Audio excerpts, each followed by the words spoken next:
For most of us, the COVID pandemic came out of nowhere and without warning. But for a few, the first true pandemic of modern times was neither a surprise nor from nowhere. For them, there was a long backstory of places and people, of close calls and narrow escapes, a context of puzzles and discoveries which, like gathering clouds, had for years been growing and darkening. This is the story of some of those people and the warnings they sounded about a far older and far more deadly virus, bird flu, that today threatens a far more catastrophic pandemic. Hello, welcome, and thank you very much for joining us. My name's Ian Stroud. And I'm David Malone. And this is Hyperland. David, our first full-length podcast. Yeah, How are you feeling? I'm not quite sure that I know what we're doing. But well, the thing is, we've worked together for years, but in broadcasting. And I did the Golem XIV blog. Yeah. But this is there's a different medium. I mean, what's one thing to write a big long essay full of 100 different points, and ninthly, my dear professor, but chatting's, it's friendlier. I like it. Yeah. But I do worry that you and I will wander around.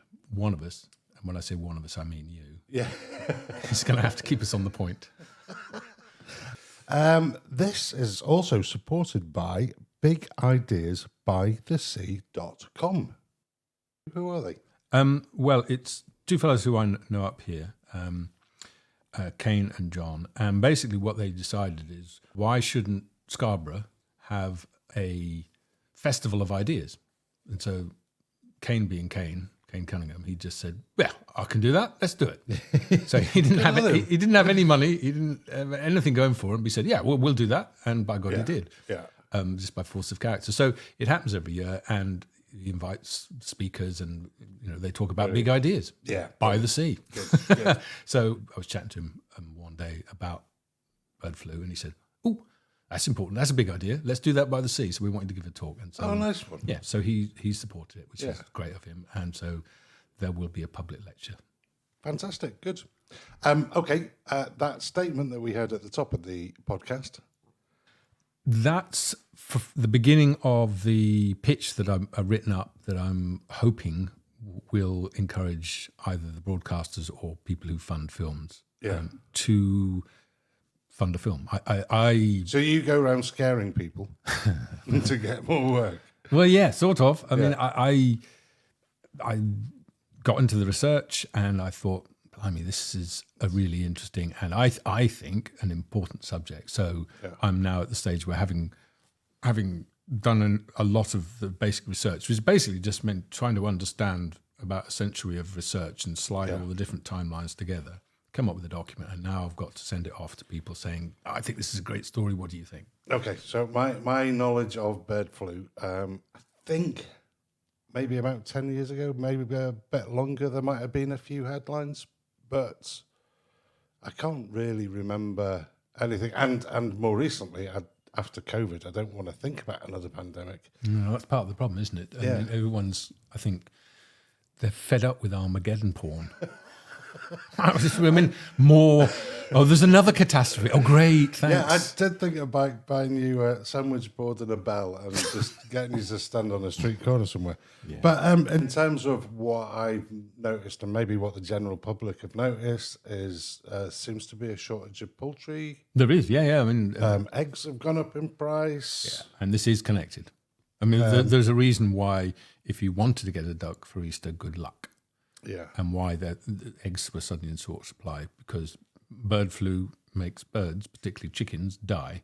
And so there has been, and there is now, a massive, massive outbreak. And when I say massive, we're talking millions of birds being slaughtered. Right. So we haven't really got to the stage yet where MPs are feeding food to their children, saying, no, everything's fine, everything's safe. I'd love to be able to tell you that kind of nonsense is a thing of the past, but actually you have touched upon one of the sorry-asked aspects of the story, which we'll get to. Yeah, I mean... Okay. Well, let's sort of start, and my knowledge is thin. But there's no reason why it shouldn't be. That's part of the problem. It hasn't really been in the news. We've had other things to worry about, let's face it. Well, in terms of influenza flu, Yeah. we're going back to the Spanish flu. That was a type of bird flu? No. Okay. It was... Well, that's perfectly reasonable. I think this is probably how this chat's going to go. I think this. No, you're wrong. Okay, Well, good. It was swine flu, essentially. Right. In 1918, we were getting very sick. Yeah. Tens of millions of people died. And don't forget, 1918, we've got to be careful. Because I found myself doing this, sort of projecting backwards what people might have known. I had to remind myself, look, back then we had no idea what the genetic code was. Yeah. We weren't even sure there was a genetic code. No one had seen a virus because we didn't have electron microscopes. No one knew how virology worked. No one knew any of the biochemistry of cells. Of course. So all they knew is they'd be waiting for the number 19 bus and a perfectly healthy middle-aged man would start to cough and then fall down. And when they asked the neighbours if he was all right, the next day he was dead. Yeah. And the only other thing they noticed was pigs were also dying. That's it. I mean, that's what they knew. Right, okay. And we don't to this day, well, in amongst all the stuff I read, somewhere out there, someone may know, but we don't really know whether pigs gave it to us or we gave it to pigs. Yeah. But it's a swine influenza, H1N1. Right. Yes, sorry about the H's and the N's. We'll get to that. Sorry, as soon as I said it, I thought, that's not very helpful. No, H1N1 is a flu, and it's from pig. Well, it's in pigs. It's in pigs and humans. And humans, And humans. H1N1. It's good. Right, I'm there. Where did it go from there? Well, look, it's a big, long story. I mean, I wrote 6,500 words, and I'm not going to bore people to death with all of that. I think maybe, if it's okay with you, I think what's worth doing is trying to explain why I think you should burden your conscience with another potential catastrophe, why it's important. Yeah. And I do think the other thing is to try and understand the politics and the finance which has grown up around the science, because COVID and like climate change, there's the science, but you can't deal with the science on its own because it is being encrusted with lots of financial and political forces, which I'm not liking the sound of where this is going. Because whenever there's a science and politics and finance mixed together, it tends to go the way of the politics and the finance. That's the modern world, isn't it? And that's part of, I think, why there's no point in leaving it to the scientists, because when you say, let's leave it to the scientists, you're not. You're leaving it to the scientists who are at the mercy of, and sometimes, unfortunately, in the pay of, finance and politics. So you're not leaving it to the scientists. No. If you want scientists to be able to speak truth to power, you can't just say, hey, you're the scientist, you speak truth to power, you risk your employment. Tell them the way it is. Tell them what they don't want to hear. The best scientists ought to. Yeah. But I think to expect scientists to do that without any support from us is actually asking a bit much. We got to get involved. People have to say, hey, I know enough about this, Mr. Politician. I'm not buying that. I want to hear from the man in the white coat next to you. And also be aware that sometimes the man in the white coat next to him works for him and might not tell you the truth. I do like the H's and the ones and the N's and the ones. And is it simple enough to sort of say they've mutated, it's changed as... Yeah. Yes. In the sense that you can draw a family tree. Yeah. And unfortunately, it's not a nice family tree that just starts with H1 and N1 and that's it. Okay. The flu, the influenza, is in birds, pigs, humans, horses. I can't remember what else has it, but quite a few. And they certain groups of them can swap genetic information. Yeah. So the scientists do try and keep track of it by saying, well, this one is descended from that one. But then what you often get is, like, there's H1N1, 1918. It mutates or essentially recombines. I'll tell you what the difference is in a minute. Yeah. And in 1957, there's another pandemic. Did you know that? I wasn't born. No, slightly fell out. It's not something, because it's the year of Sputnik. Right. And the next year was when Watson Crick say, hey, we've discovered the structure of DNA. Right. But it had mutated. 20 million people died of it in 1950. 20 million? Yeah, it was a proper pandemic. And Was this H1N1? Or it was a mutation of H1N1. okay. It became H2, I think, N1. Yeah. And then it mutated again in 68. It was much milder by then because viruses often Let me guess, H2N2. H3. H3. Yeah. H3. Okay, but they're all descended. But then what happens later in the story is you'll get a proper bird flu or a proper swine flu, and then it can recombine with human ones, and then they give it other, H5N1 or something. And it all has to do with these two parts of the genetic code. Obviously, the parts of the influenza virus, if I remember rightly, there's 8 essential chunks. Right. And they do label them H and N because the H, which is something like hemoglobin, Hemagglutinin. Hemagglutinin, thank you very much. And the N is another one, and those two sections are particularly important because essentially, and I am horribly simplifying things, so some scientist somewhere is going, no, don't say that. But they're analogous to the furin cleavage site in the sense that the H and the N, one is central to how the virus gets into the host cell, and the N is essential to how it gets back out. So they're really useful ways of keeping track of the nature of these viruses. So that's part of the reason, the main reason why they call them H and N, H1N4 or whatever it is. Okay. And there's about 17 strains out there now. 3 of them are seriously worrisome. I had noticed there was 144 substrains. Yeah. I had a headache for the last 3 weeks trying to, because when you do this kind of research, I'm not an expert. In my line of work, you're never an expert. You have to resign. It's the greatest job in the world. Yeah. For me, making science documents when they let you do it. Yeah. But you do also have to be fine with the fact that you would always be the stupidest boy in the class. Because you were never in the same class as me, mate. Because you're always at the bottom of a steep learning curve, having great fun learning it, and you get the fantastic ability. You're allowed to phone up the best experts in the world, and they will give you their time. But this is but you don't know what you're talking about, so you have a headache for 3 weeks while you're going, wait a minute, what was that? We should talk about, I suppose, why I think it really is concerning. Yes. How many people did you say died in 1957? 20 million. It may have been a lot more because they weren't counting too carefully back then. That's what it says in official accounts. But we'll come to H5N1.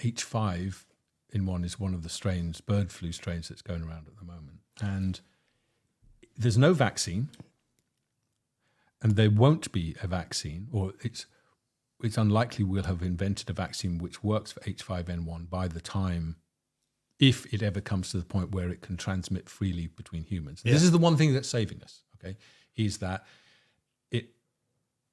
it has infected humans over the years. Yeah. And sometimes you get little outbreaks where it infects humans. But unlike COVID or SARS, it doesn't transmit easily between humans. Right. So with COVID, the virus was in the water droplets out of your breath. The person just has to breathe it in and they're infected. Bird flu has not been like that. Been past tense. Yeah. It still isn't, so far as we know. Okay, but they know that at least one of the strains, it looked like 6, possibly just 4 genetic mutations was always all it was going to take to transform that virus, which can kill us but doesn't infect us very easily, into something that transmits the same way that the COVID did. Yeah. So that's why people, for 20 years in virology, they have been very clear. One of my main sources in this, in fact, he wrote me quite an outraged email because he thought I was underplaying it. He said, "Oh no! He said, we've been very clear that this is the most potentially dangerous pandemic that the world faces for decades." So because I was writing, trying not to be too, oh my God, the end is nigh, and he told me off because he thinks that the end is. I mean, that's why this person has sent me stuff and said, I want this story to get out now. Right. Which is why I got interested. I mean, it's not like I just woke up one morning and said, bird flu, that's going to be important. Let me find out about it. Yeah. I was researching COVID, and then one of the people in the background of the COVID research sent me stuff saying, look, I know you're interested in COVID, but this is a topic that I want this story to get out. Yeah. This person had been involved in the story for decades. So, we know that we don't have a vaccine. Yeah. We know from COVID how long it takes to make a new vaccine, even with the new techniques. Yeah. And it won't be soon enough, because pandemics in 1918, 1957, 68 took about 6 months for the virus to make its way around the world. Yeah. We now know from COVID it takes about 6 weeks. Well, it's everything speeded up. Yeah. And it's the H5N1 strain, or some parts of it, are now already resistant to 2 of the only 3 antiviral medicines that we have. It's already resistant to them. Yeah. So in other words, we have nothing. So the government is spending a lot of money doing research, and I wish they were. No, I mean, that's part of it. The lowest, the most optimistic estimate I've seen for if the virus did make those final mutations to become transmissible in the air, the most optimistic estimate of the deaths is 180 million. Jeez. Okay. And the last, before I get off the Armageddon porn business. Well, I am getting you the sandwich board and the bell right now. Yeah, I know. I don't enjoy being this person. I don't. It would be nice. Don't shoot the messenger, they say. Yeah, but bird flu, and this we said in the COVID film. Yeah. Is when it gets into people, is 50% mortality. Right, 1 in 2 people who get it die. The mortality for COVID was around 3%. Right. So you know how frightened we were of COVID? That's 3% mortality. This is 50% mortality. All right. And there's no vaccine, and it's already immune to the antivirals we have, most of them. Yeah. So that's why you want to take this seriously. If you wait until it has made the jump, if you wait and we do very little until it makes those final mutations and is transmissible in the air, the reality is if you're a family of 4, 2 of you will die. Yeah. So what can you do? Well, I think there's plenty we can do, actually. A friend of mine, who's an Oxford scientist, she's working on what she hopes can be a universal vaccine for bird flus. Yeah. The short version of the science of that, and I hope we'll get Sunetta on soon, is that while the genetic code is constantly changing, and therefore it's quite difficult to target, the envelope, the actual overcoat that the virus wears, is quite constant. So if you could target elements of that, you might be able to stop lots of different strains of it. Yeah.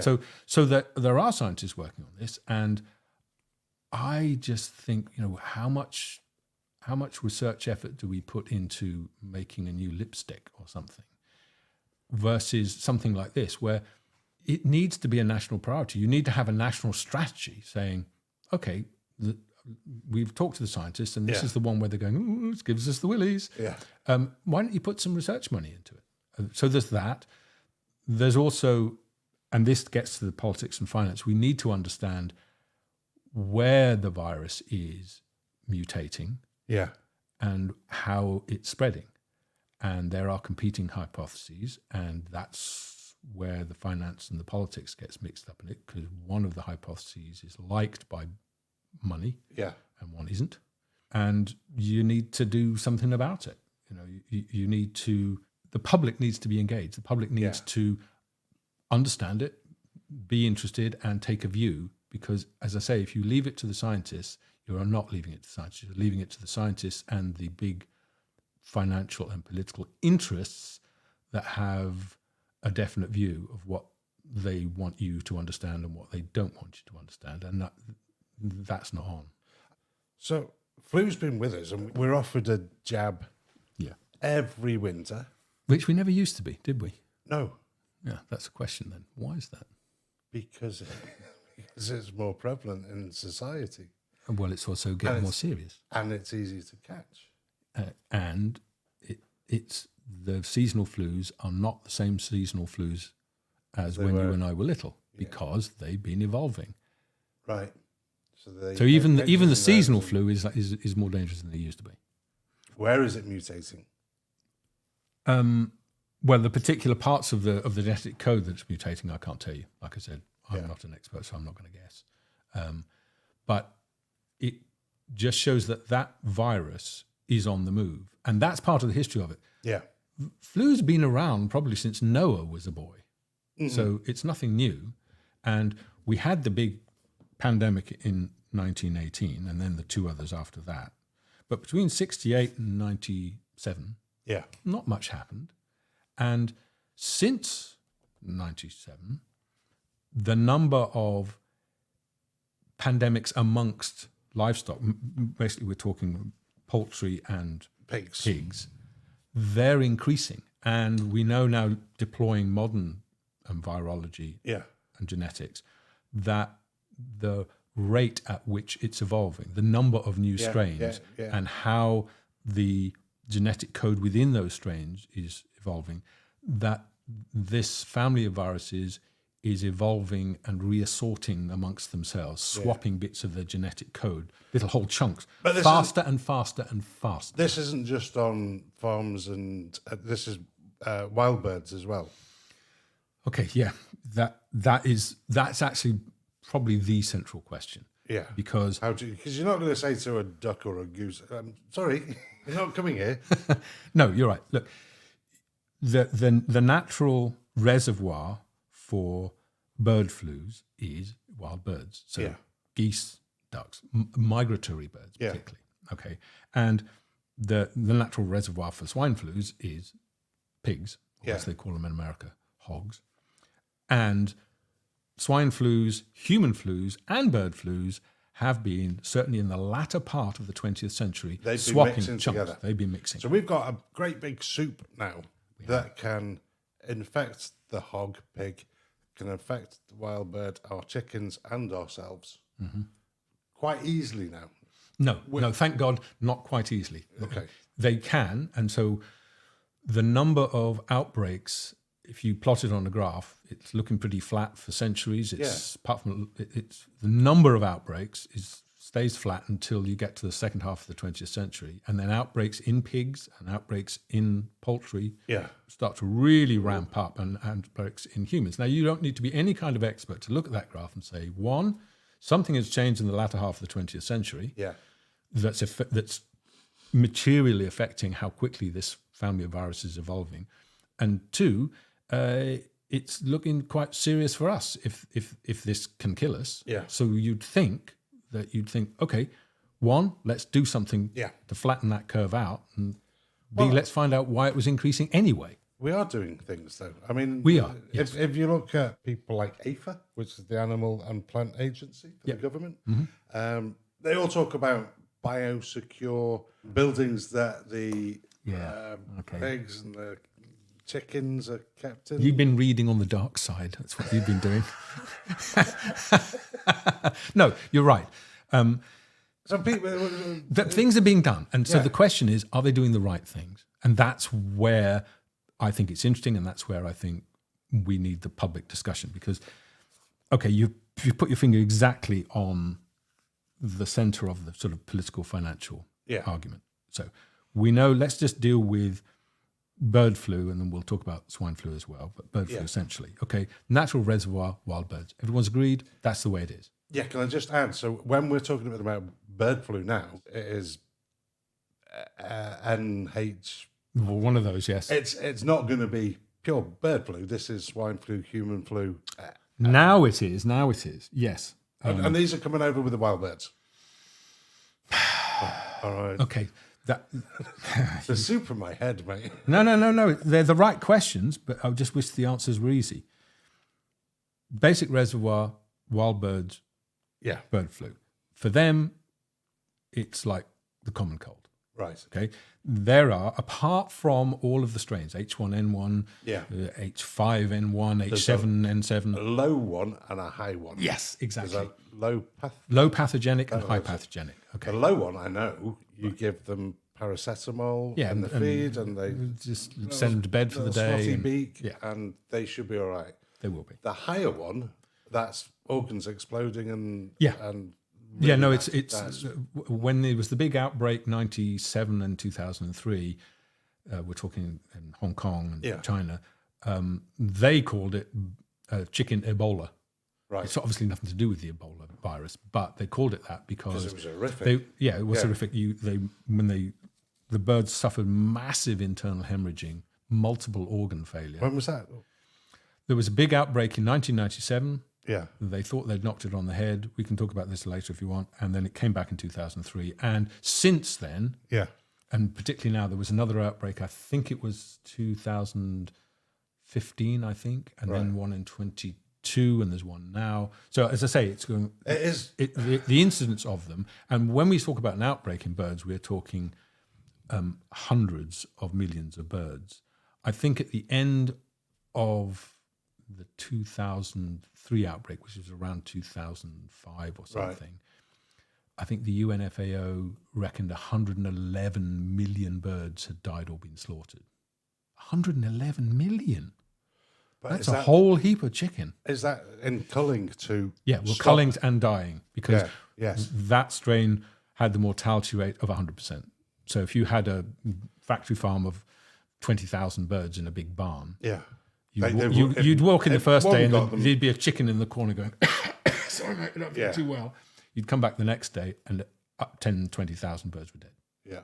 It was 48 hours, 100% mortality. Yeah. Which is why in Hong Kong in 97, I think they did everything right. The government of Hong Kong, if you want to see how you should deal with something like this, find out who is in charge of Hong Kong, go sit, invite them for a drink, and just listen to everything they have to say, because they got it right. Since then, less so. Okay, so let's go back to this biosecurity. Okay, your question. Okay, look, you're talking about why it spreads and how it gets into these factory farms, which, as you say, they're advertised as biosecure. Yeah. All right. You need security people passes to get through the doors and things. Not quite. Basically, it just means it's a barn with a door that the goose can't walk through. Yeah. There are more aspects to that, but it's not some kind of science fiction. Every chicken is in its own little isolation suit with a bubble helmet. It's not quite like that. But to backtrack, we know that low pathogenic bird flu is the natural reservoir, and nobody disagrees about that. That is the truth. Once it started spreading, it's like in 97 or in 2003 or any of the later times when it spread around the world, they said, wait a minute, okay, we know where the epicenter was. It was in some farms in the north of Hong Kong, and then it started spreading.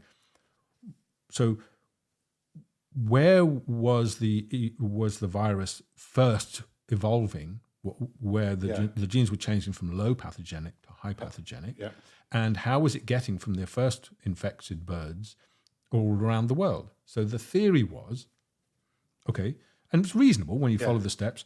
We know that the basic reservoir of avian influenza is in wild birds. Okay, so theory one, in some groups of wild birds, it's mutating, turning into a high pathogenic virus, and then these birds are migratory. So it evolves in them, they become sick with the high pathogenic virus, and then they go on a long migration, and they are the ones taking it around the world. But, that's a reasonable hypothesis, isn't it? Sort of, except I don't believe they'd catch it and then go flying off. I think they might catch it and die. They're flying off thousands of miles. Yeah, well, that's precisely what people who understand birds said. Well, don't forget. Look, there is a class structure to science. Yeah, there's the scientists who attract the big funding and get to speak in front of Parliament or Congress, and they're the sort of nuclear scientists, rocket scientists, And in biology, they're the virologists. Yeah. Because the world's worried about viruses. Yeah. And then you've got another class of scientists who are the bobbly hat, anorak, dirt under their fingernails and willy boots, standing in a field, Yeah.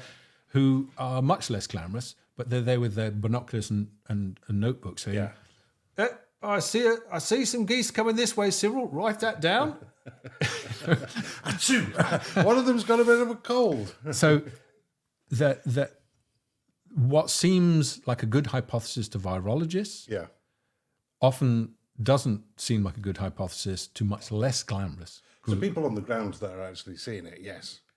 Yeah. So the bird experts did make exactly that point. They said, okay, reasonable hypothesis, but when we've plotted the way that this virus spread, it doesn't map on to the known migratory routes nor to the seasons of migration of birds it's that we showing know. up in places where it shouldn't be. Well, and also, if it was being spread by migratory birds, why didn't it pop up in countries right along that route, which just didn't have any? Yeah.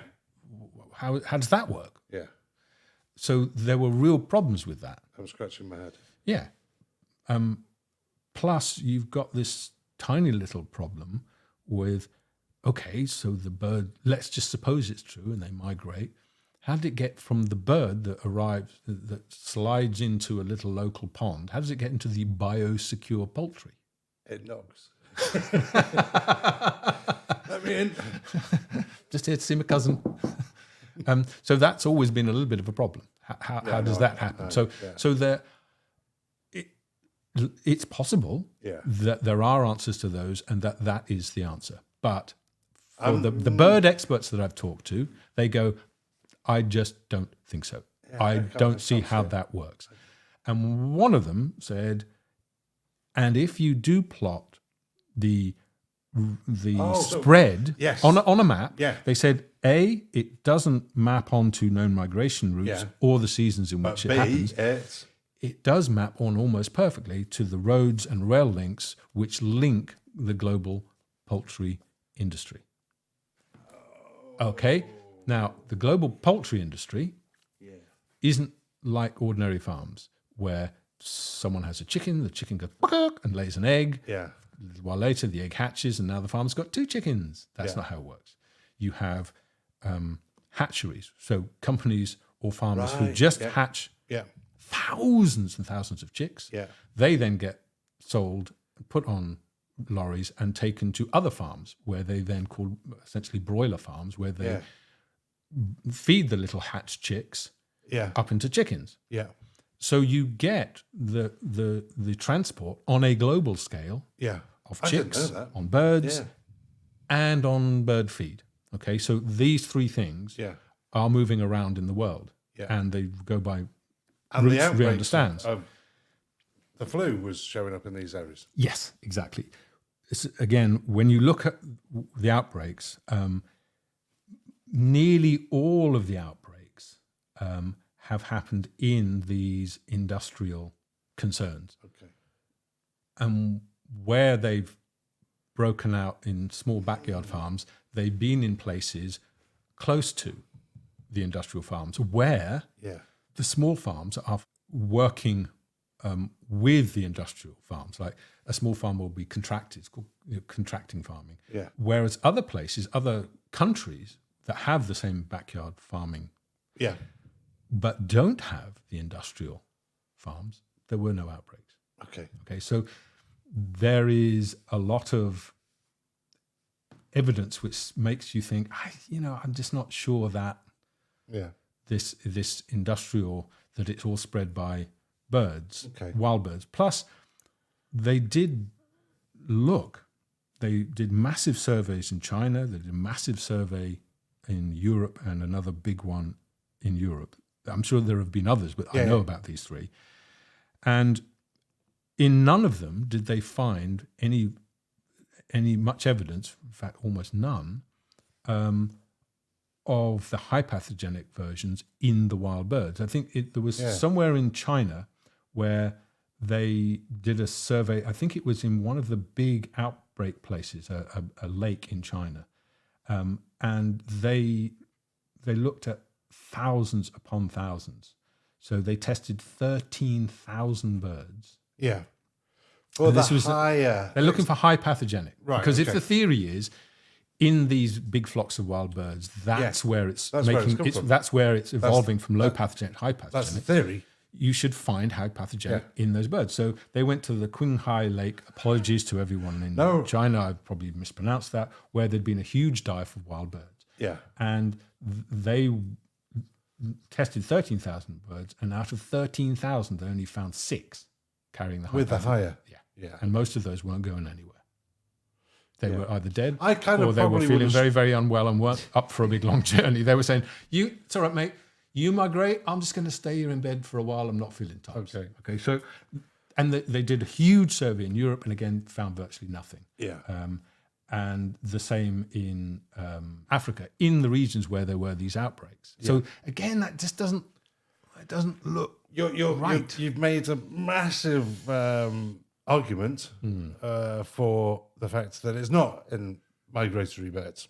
The other hypothesis is that where is the perfect conditions for a virus that's low pathogenic to evolve to become high pathogenic? right. See, a virus doesn't actually do well if it becomes the high pathogenic virus, because there you kills are. everyone. Yeah, you're low pathogenic. You just every form of spread it, life that's wants fine. to spread. That's Yeah. all. That's all a virus is interested in. If it's I'm high, anthropovirus. I'm not spreading anything when I'm dead. I mean, obviously, it's an anthropogenic way of putting it. To, anthropomorphize the virus, going, the virus doesn't want anything, but to use that shorthand, just wants to spread. So low pathogenic's the way to go.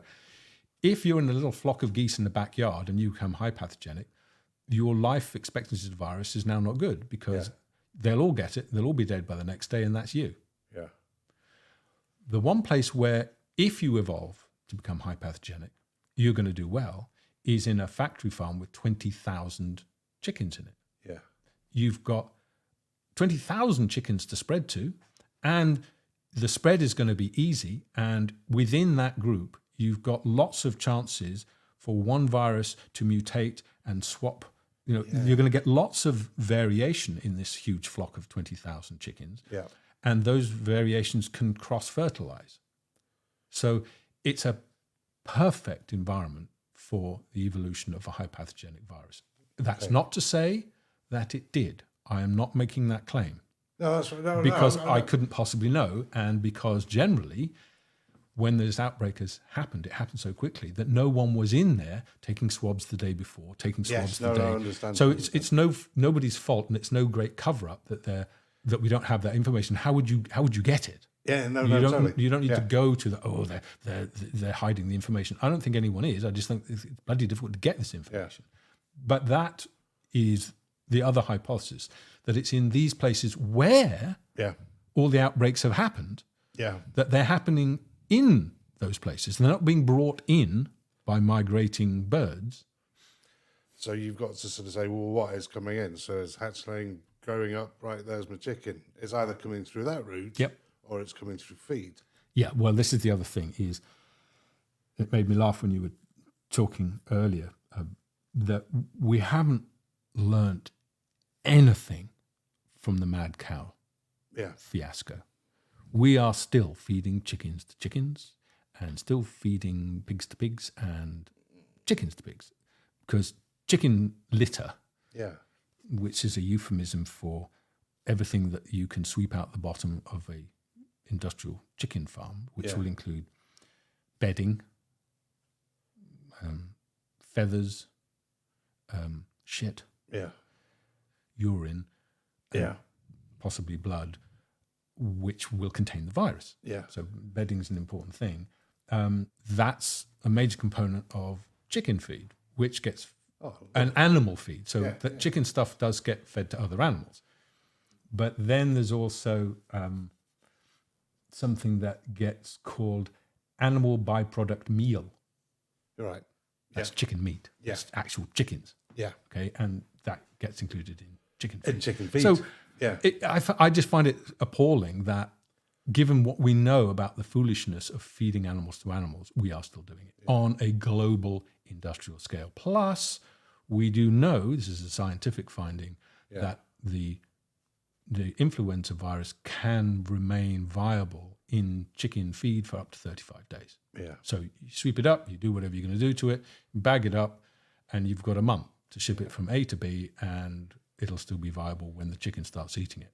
I mean, there's So there are problems. There's a whole conversation about how we look after livestock, and Yes.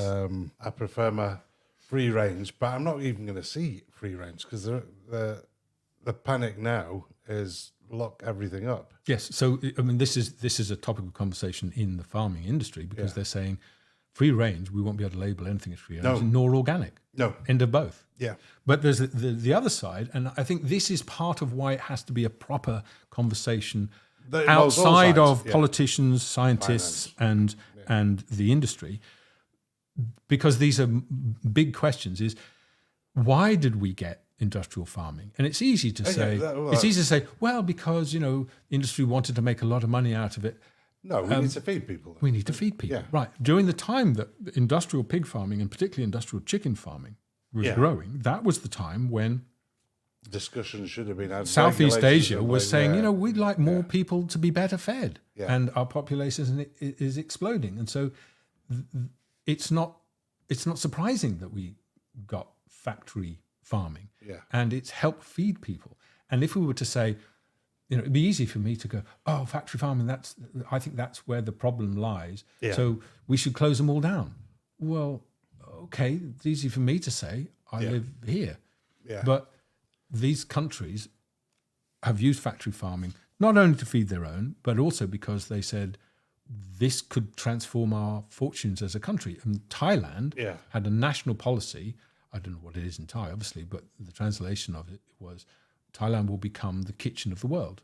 And they meant exporting chicken. Yeah. And last Yeah, I yeah. read, and this is only from memory, but up to something like a quarter of the chicken that you can eat in this country Yeah. It's from Thailand. is from Thailand. I'm Okay. not surprised. Yeah. So I agree with you that there is a conversation about how we farm animals, and particularly about animal welfare. Yeah. Yeah. I mean, I've seen the inside of some of these, and they're not nice. And But on the flip side of that, I have relatives who are farmers in North Wales, and they love their animals and absolutely brilliant in what they do. okay, but There's always they're gonna in a be- small farm, I assume. But the kind of what we're talking about is Yes, no, you're talking industrial. I mean, get the difference, but in China now, I've seen pictures of big industrial farms where they're 10 stories high. So you've got to imagine a building that is a vast multi-story. Yeah. It's now no longer just about animal welfare, because if the theory that the outbreaks occur in the industrial farms yeah, and that the spread around the world is from the industry, yeah, then it's no longer just a question of animal welfare. As important as that you might feel that is. Yes, no, it's no, now no. this industry, although it is helping feed people, what are we going to do about it if it is the incubator and the spreader of a disease which, if it evolves a bit more, can kill half the human race? So that's a conversation we need to have. I don't want that left to a few scientists, or certainly not a few politicians, and certainly not some people whose personal fortune depends on ignoring the information. yeah. It's still a bit of a soup in everything that you've described. So the H's and the N's, Yeah. and then there's pigs, and there's. I haven't talked about the pigs at all, have I? Okay. Do you want to talk about the pigs? I'd like. No, you don't really. Are they important? They I mean, are. well, they are important because they started at the beginning. They Become, started it. Yeah, they are important. There, up to 97, everyone would have said influenzas that can potentially become pandemic for humans have got to go via pigs. Yeah. And there's a reason for that, because the cells in their throats, the tracheal cells, which is where influenza viruses attack. Yes. So the cells in your throat and in the upper part of your lungs, every virus fits with its host. So Yeah. bird flus with birds. You pigs need with the pigs. right key for a lot. Yes, Yeah. right. I get that. And pigs are unusual in the sense that their cells can be accessed by pig influenza Yeah. and human influenza and bird influenza. So actually, the pig seems to be the washing machine of It is. putting all of these together. Yeah. The fact that they can be accessed means you get what were called triple resortant. Yeah. Okay. What it means is, look, sometimes evolution goes through a point mutation where a C turns into a G or an A turns into a T, and you get a little change in the code, the spelling. Yeah. Yeah. Know?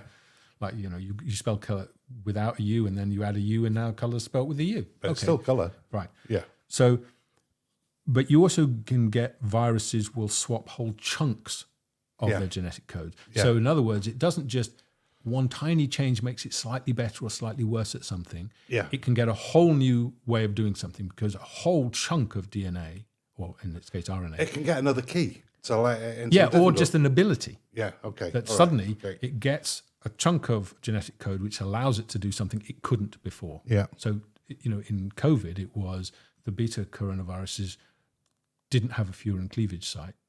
And then they got, in one chunk, it looks like, the genetic code that allowed them to have one.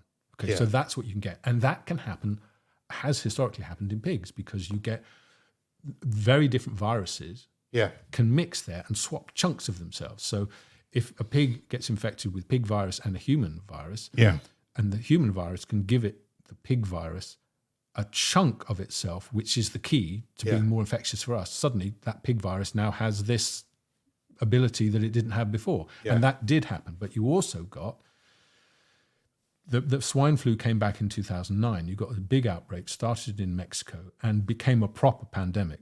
Like we have, when they talk about DEFCON 3 and DEFCON 2 and DEFCON 1, there's one for viral infection, for epidemics as well. Yeah. And the 2009 one was a pandemic. At one point, the UN declared it got to level 5. This is now a pandemic. And that was a swine flu. But it was a swine flu that was triple resortant. It had in it genes from two very different kinds of swine flu, one which had been endemic in Europe for decades, one which became more recently endemic in swine herds in America. It had bird flu in it, and it had human flu in it. And it mixed itself up in some pig somewhere and became a proper pandemic. But the key thing is that it contained bits of bird flu as well. Yeah. All right. So that was 2009. So since 2009, we've had a pretty bad virus that the top scientists are designing. It can spread to wild birds, geese, ducks, and they go on their little migration, and they're the ones that are spreading the most infected things that can also infect humans. Yes, luckily not too easily. And then the other hypothesis, yes, it's spreading, but it's not spreading through wild birds. But there is a complication to that now. I was talking to an Italian virologist who made the point that there was a time when wild birds, as we were saying, really could only carry with them the low pathogenic version, okay? But we have now allowed this virus, or stood by while this virus mutated. Yeah. So now it does look like wild ducks can carry a high pathogenic version without getting sick, and they can excrete live virus in their shit. Right. Yeah. So they fly into a local backyard. There's a little pond. It settles there. So it could be down to migration. Now it can be. Yeah. And because it's in a whole global population of migrating birds, we are getting lots of various strains. Yeah. And they're cross-fertilizing. So it's a much more dangerous situation now. This was why your first contact got annoyed with you for not taking it too seriously. Yeah. This is the point that we're now... Yeah. And, you could listen to what I just said and say, oh, okay, so it is just the migrating birds. Yes and no. Yes, now. Yes. However, H5N1 arose, and that may have arisen in the factory farms. Yeah. We have now, because we have nothing has been done. Now it is in the wild birds. Yeah. So I talked to that virologist, and she said our chances now of containing that are 0. So that's it. That's the base now. Yeah. So the world is a lot more dangerous than it was. And if we continue to not address the places where it really is evolving and how it really is spreading, then that situation will get worse. There was an outbreak just this year in a mink farm where it does look like a migrating bird may have infected the mink. It may not have been. It may be that they were given chicken feed to eat. Yeah. We don't know. But the thing that's worth bearing in mind is the virus that's in birds, which has been there for millennia, made the jump to be able to infect mammals. Yeah. So one jump, you can now infect mammals because the machinery of mammals machinery does share a lot, and it's quite different for birds. So that's a big jump. Yeah. And then from lots of different mammals into humans. Yeah. Okay, 2 big jumps. The jump from birds to mammals happened 22 years ago. Okay, we're not at the beginning of this process. Yeah. We're a long way into this process. So we've wasted enough time. Oh, 22 years to be precise. Yeah. Precisely. So we need to address, at the very least, we need to put a lot of research into saying, is it simply being evolved in wild birds? Which is still the industry standard. It's the standard narrative that's been laid down, which for my money is like the narrative of COVID. It's a natural origin, and anyone says anything different is a conspiracy theorist and a tinfoil hat wearer. Yeah. Okay. I see something parallel here. It's incubated in wild birds. It's spread by wild birds. Nothing to do with a multi-billion-dollar and you industry. Can keep. And I don't like that feeling of just people shouting that that's the way it is. We're already certain, and nobody can say anything different. No, I agree. And neither are some of the scientists talking to me. That is interesting that you've got scientists that are coming out, because with COVID, there was a lot of silence. Yeah, because there were interested parties who had a lot to lose if you departed from the narrative. And I see something similar here. Here, the people who want to maintain the "it's only wild birds, nothing to do with industry" narrative are the industry itself, the countries for whom that industry is really important. Yeah. China, Southeast Asia. And in terms of pig production, America as well. Yeah. So those two groups, the industry and the governments for whom that industry is important, they don't want to have anything changed. It also impacts horses as well. I mean, it does. Probably by the by. So this is scary. I think it is, but there are things we could do. Let's say we discover that it is the industrial farming. Then you could say, and I'm not advocating this as a solution or not a solution. There is a group of scientists who are saying they believe it is being incubated and spread by the industry. So what they're saying is, why don't we inoculate all the birds? Let's get a vaccine for chickens. And there's pros and cons to that. There's pros and cons. Some will say that, and we do have that vaccine. It can work. Yeah. But there's arguments about that, because some people will say, cost. I'm not sure it'll... Well, no, not really. It might make the situation worse, because what it does is the bird won't die of it. It will spread it. But it can still spread it. Yeah. So is that a good thing or a bad thing? I don't know. Yeah, no, I'd sort of say it's a but bad thing. This is the discussion that we need to have. Yeah. Or you say, well, could we feed the world, but not through these kind of really intensive factory farms? Could we at least not feed birds to birds and pigs to pigs? Yeah. There are things that we can do, but not doing any of them. Yeah. Well, I think ultimately you've just got to say to yourself, the changes that have happened in the world in the second half of the 20th century have made the world much more welcoming to potentially pandemic viruses, because there's now 7 billion of us. Yeah. Most of us live much more cheek by jowl in enormous cities where we interact.